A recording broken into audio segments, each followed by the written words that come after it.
जोबोर गोजोनथाव बाथ्रा 1967 मायथाइनिफ्राय फैयै फैयै दिनै दुलाराय बर' फरायसा आफादनि बैसोआ 55 बोसोर हाबबाय। दा बे गोलाव समाव जोबोर जेंना जेंगोनानि गेजेरजों दुलाराय बर' फरायसा आफादा मोगा मोगि जाबोदों आरो दिनै बेवहाय गवालपारा जिल्ला बर' फरायसा आफादनि सिङाव रंजली बे बियाबनि बे रौमारि माने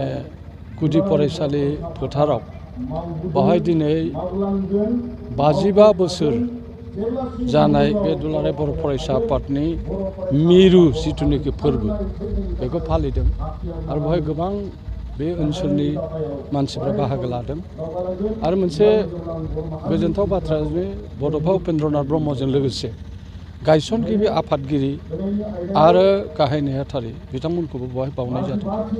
आरो लोगोसे गुबुन गुबुन दैदेनगिरि बे ओनसोलनि बिथांमोनखौबो गोसोखांनाय जादों। दा बे बुब्लियाव आं मोनसे खोथाखौ बुङो जे दुलाराय बर' फरायसा आफादा माने राव थुनलाइ हारिमु जौगानायनि अनगाबो समाजारि जेंना माखासे राजखान्थियारि जेंना बेजों बिथांमोनहा जुजिबोनानै मोगा मोगि जानो गोनां जादों आरो दिनै बिथांमोनहा बड'फा उपेन्द्रनाथ ब्रह्मनि मैखोम दैदेननायाव 1987 मायथाइनि 2 मार्चनिफ्राय रिगरास मोनसे सेपारेट स्टेट आलादा रायजोनि सोमावसारदोंमोन आरो सोमावसारनायाव बिथाङा अकाल मृत्यु जानायाव एस.के. बैसुमतियारि बारग' MP बिथाङा बिबानखौ लादों आरो दासिमबो दुलाराय बर' फरायसा आफादनि माखासे बै समनि आफादगिरि गाहाय नेहाथारि थांनानै दं आरो जों नुनायाव जे बै मैखोम दैदेनगिरि बिथांमोननि अनसुंथाइजोंनो दुलाराय बर' फरायसा आफादा दिनै बेयाव मोनफैदों आरो जों बुंनो हायो जे प्रेमसिं ब्रह्मनि बिथांमोननि बै समाव दुलाराय बर' फरायसा आफादजों भारत सरकारा मोनसे BAC बड'लेण्ड अट'नमास काउन्सिल होननाय 1993 मायथाइयाव 20 फेब्रुवारियाव मोनसे सुक्ति जादोंमोन आरो बे सुक्तिनि गेजेरजों जोङो माखासे डेभेलपमेन्टेल खामानिखौ जों नुवाखिसै आरो बेवहाय बाउन्डारि गैयामोन आरो बेबायदि डिमार्केसन गैयामोन बेनिखायनो बेखौ रिजेक्ट खालामनानै कार्बि आंलंनि अधिवेशनाव दुलाराय बर' फरायसा आफादा फिन माने बड'लेण्ड मुभमेन्टखौ लाफिनो आरो लानायनि जाहोनाव जों नुनो मोनदों जे फैयै फैयै बे सोमावसारनाया प्रमद बर'नि माने आफादगिरि दैदेननायाव बेयो गोख्रोंसिन जादों आरो गोख्रोंसिन जानानै सारा भारत एबा मुलुगाव बर'आ जे मोनसे सिनायथि जानाय हारि मोनसे माने गेरेमसा हारि मोनसे राव फाव थानाय हारि मोनसे गोख्रों राजखान्थियारि बिथा थानाय जाथि बेयो मोनसे मुलुग दरबाराव सिनायथिखौ मोननो हादों। दुलाराय बर' फरायसा आफादनि बे दैदेननायाव जों नुनो मोनदों गोबां समाव दिल्लीनि राज दरबार धरना होनाय जादों आरो गोबां मेलेमजिबिफोरखौ लोगो हमनानै जों मानो सेपारेट स्टेट आलादा रायजोखौ बिनो गोनां जाखो बेफोर डेम'क्रेटिक राइट्सनि खोथाखौ बुंनाय जादों हिउमेन राइट्सनि खोथाखौ बुंनाय जादों मानसिनि जिथु सुबुं हारिनि मोन्थाय कनस्टिटिउसनेल राइट्स बेफोरखौ डिप्राइभ खालामदों बर' हारिखौ नासयदों बेफोरबायदिखौ लानानैनो जों सोमावसारदों होननानै बिथांमोना मुलुग दरबाराव खोन्थानो हादों आरो अनेक वार्कशप बेबादिनो सावरायमेल बेबादिनो सेमिनार लानानै बिथांमोनहा दिल्ली दरबाराव बिथांमोना माने मोनसे गोहोम खोलैनो हादोंमोन। दा फैयै फैयै जों नुनो मोनबाय जे जोंनो गोजोन नांगौ ओमफ्राय गेजेर खन्द'आव जों नुबाय जे NDABनि जिथु जेंना बेखौ बर' थुनलाइ आफादाबो आरो दुलाराय बर' फरायसा आफादाबो आरो बर' हारिया गोजोन थासारि लाबोनो थाखाय बर' समाजाव जोङो अराय बुंदों जे मेइन स्ट्रिमाव फैनांगौ आरो बे मेइन स्ट्रिमाव फैनांगौब्ला बिथांमोनहा सिजफायार खालामनानै बिथांमोनहा माने गोजोन फोथाराव फैनांगौ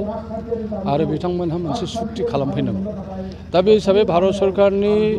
नखर बिफाननि मन्थ्रिया खावलायनाय बायदियै जोङो BTR सुक्तिखौ मोनदों आरो बेनि सिगाङाव जोङो BLT जों सुक्ति मोनसे जादोंमोन BTC सुक्ति बे BTC सुक्तियावबो एबसुआ खेंसालियै बिथांमोनहा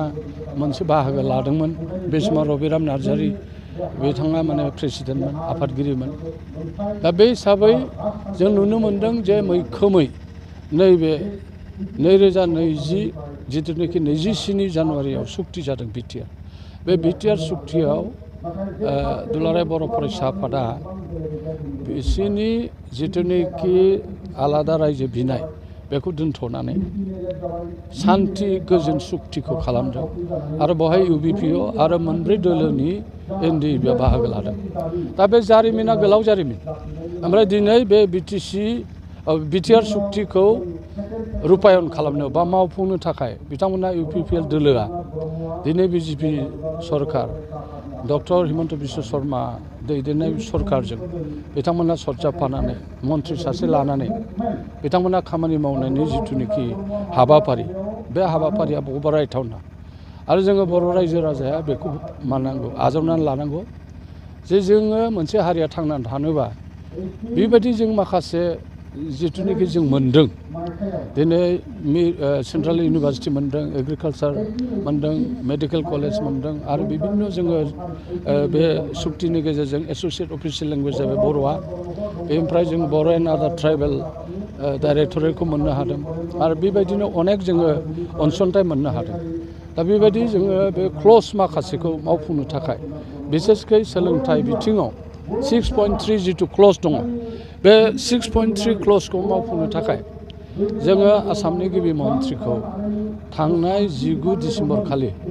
दुलाराय बर' फरायसा आफाद आरो दुलाराय माने बर' थुनलाइ आफाद जोङो जथायै जोङो लोगो हमनानै जोङो मावफुंनो थाखाय खावलायदों आरो जोंहा अनेक बिजोंनि जेंना दं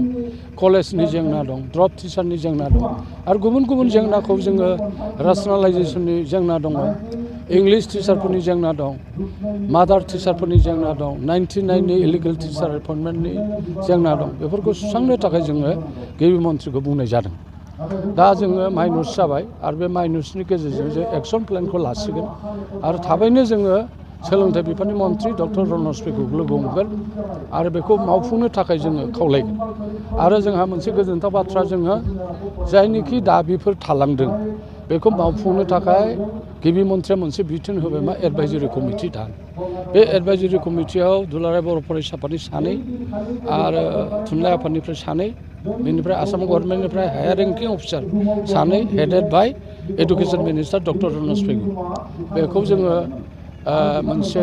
सुबुरुन होदों आरो बेयो एप्रुभेल जायोबा हयथ' 6 दाननि बिथोराव जोंनि माखासे जेंनाफ्रा स्कुल कलेजनि जेंनाया जाफुंसारगोन होननानै जों आसा खालामदों